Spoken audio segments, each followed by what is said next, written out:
ఆంధ్రప్రదేశ్లో ఉత్కంఠభరితంగా జరిగినటువంటి ఎన్నికలు ఇప్పుడు ఈరోజు జరుగుతున్నటువంటి కౌంటింగ్ ఒకటి.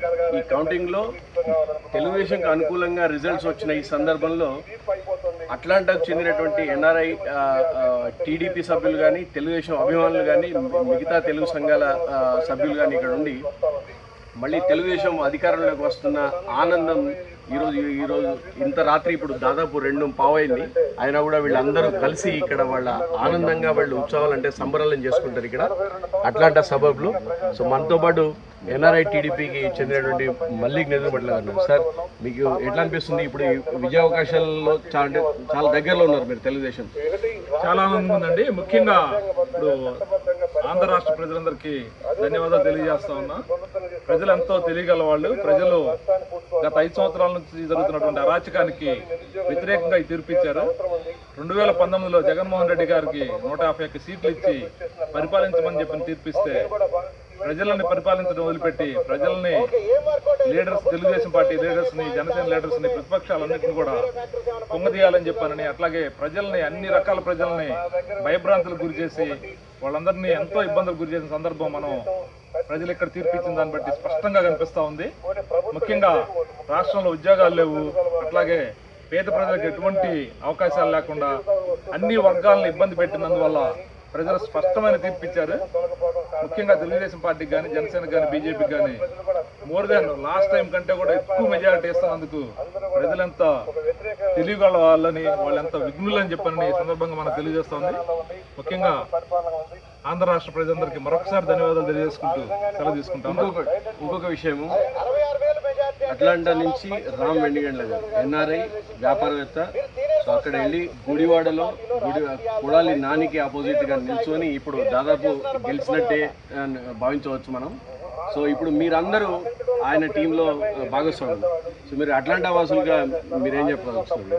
వెనుగళ్ల రాము గారు గుడివాడ నుంచి తెలుగుదేశం తరఫున కాంటెస్ట్ చేస్తున్నటువంటి వెనుగళ్ల రాము మా అందరికీ కూడా ఒక క్లోజ్ ఫ్రెండ్, ఒక ఫ్యామిలీలో భాగం.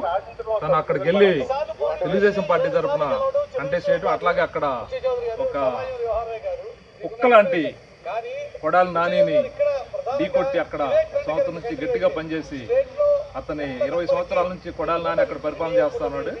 అతను చేసే అరాచకాలను కానీ అక్కడ అతను ప్రజల్ని హింసించిన విధానం మీద అతను పోరాడి ఇప్పుడే అందిన వార్త ఒక 5 రౌండ్లు అయ్యేసరికి ఆల్మోస్ట్ 18,000కు పైగా లీడ్లో ఉన్నట్టుగా మనకు తెలుస్తూ ఉంది. 30,000కు పైగా గెలుస్తాడని చెప్పిన మాకు నమ్మకం కలుగుతూ ఉంది. ఏదైనా కానీ రాముని మేము అందరి తరఫున, అట్లాంటా తరఫున మా ఫ్రెండ్స్ కానీ, అట్లాంటాలో ఉన్నటువంటి తెలుగుదేశం పార్టీ అభిమానులు అందరూ కూడా పెద్ద ఎత్తున కంగ్రాచులేషన్ చెప్తా ఉన్నాం రాముకి. థ్యాంక్ యూ రాము. అలాగే కొద్దిసేపటి క్రితం కొడాలి నాని, వంశీ వాళ్ళందరూ కౌంటింగ్ కేంద్రాల నుంచి వెళ్ళిపోవడం కూడా చూడడం జరిగింది. అంటే వాళ్ళ ఓటమిని అంగీకరించినట్టు అనుకుంటారా? ఇంకా కౌంటింగ్ పూర్తి కాలేదు. ఇంకొకసేపు అక్కడ ఉంటే ప్రజలందరూ కూడా వాళ్ళిద్దరిని పిచ్చి కుక్కను కొట్టినట్టు పడతారని చెప్పని పారిపోవడం జరుగుతూ ఉంది. ఎందుకంటే వాళ్ళు తెలుగుదేశంలో ఉన్నారు, వాళ్ళు తెలుగుదేశం పార్టీ నుంచి బయటకు వెళ్ళిపోయారు. ముందాగా వెళ్ళిపోయి వాళ్ళ పరిపాలన వాళ్ళు చేసుకుంటే సరిపోయేది. అటువంటిది మా పార్టీ నాయకులు చంద్రబాబు నాయుడు గారిని, అట్లాగే ఫ్యామిలీకి సంబంధించినటువంటి వాళ్ళ ఫ్యామిలీలో భువనేశ్వర్ గారిని, వీళ్ళందరినీ కూడా చాలా పర్సనల్గా అవమానించడం అనేది ప్రజలు తట్టుకోలేకపోయారు. ముఖ్యంగా మేము కూడా ఇక్కడ ఎన్ఆర్ఐ తరఫున విపరీతంగా దాన్ని ఖండించాము. దాని ప్రతిఫలమే ఇప్పుడు అతను చూస్తున్నటువంటి పరాజయం. 20 సంవత్సరాలు అతను ఎమ్మెల్యేగా ఉండి అక్కడ గుడివాడను అభివృద్ధి చేయాల్సింది పోయి గుడివాడలో అక్కడ అరాచకాలు సృష్టించి, అట్లాగే గన్నవరంలో కూడా వంశీ పార్టీ ఆఫీస్ మీద దాడి చేయడం, అన్నీ కూడా తెలుగుదేశం పార్టీ లీడర్స్ కానీ, తెలుగుదేశం పార్టీ ప్రజలు కానీ, అట్లాగే కామన్ మ్యాన్ ముఖ్యంగా వాళ్ళందరూ కూడా అతను చేసిన అరాచకాలన్నిటి కూడా, వాళ్ళిద్దరు చేసిన అరాచకాలని క్లియర్గా వ్యతిరేకించి వాళ్ళిద్దరికీ వ్యతిరేకంగా తీర్పు చెప్పడం జరుగుతుంది. ఇద్దరు కూడా 30,000 నుంచి 40,000, 50,000 మధ్యలో ఓడిపోయేటట్టుగా మనకు పరిస్థితి కనిపిస్తూ ఉంది. సో ప్రజలకు ఎన్ని ఫ్రీగా అంటే ఎన్ని పథకాలు పెట్టినా కూడా సో అభివృద్ధినే ఆంధ్రప్రదేశ్ ప్రజలు ఆకాంక్షించారని అనుకోవచ్చు.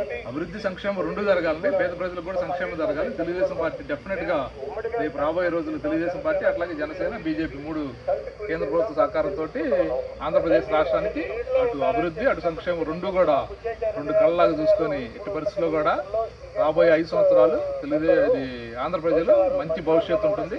ఉద్యోగాలు కానీ, ఉద్యోగ అవకాశాలు కానీ, ముఖ్యంగా పేద ప్రజలు కానీ, అట్లాగే ప్రజలు, స్త్రీలు, మహిళలు ముఖ్యంగా సేఫ్టీగా ఉంటారని చెప్పి 100% మేము నమ్ముతా ఉన్నాం. గత 5 సంవత్సరాల నుంచి ఒక వ్యాపారవేత్తలు కానీ, అట్లాగే లేడీస్ కానీ పిల్లలు కానీ అందరూ కూడా ఒక రక్షణ లేని భావంలో ఉన్నారు. అటువంటి రాబోయే 5 సంవత్సరాలు ప్రజలందరూ కూడా ప్రశాంతంగా వాళ్ళ పనులు వాళ్ళు చేసుకుంటూ సుఖశాంతులతో ఉంటారని చెప్పి మేము ప్రగాఢంగా నమ్ముతా ఉన్నాం.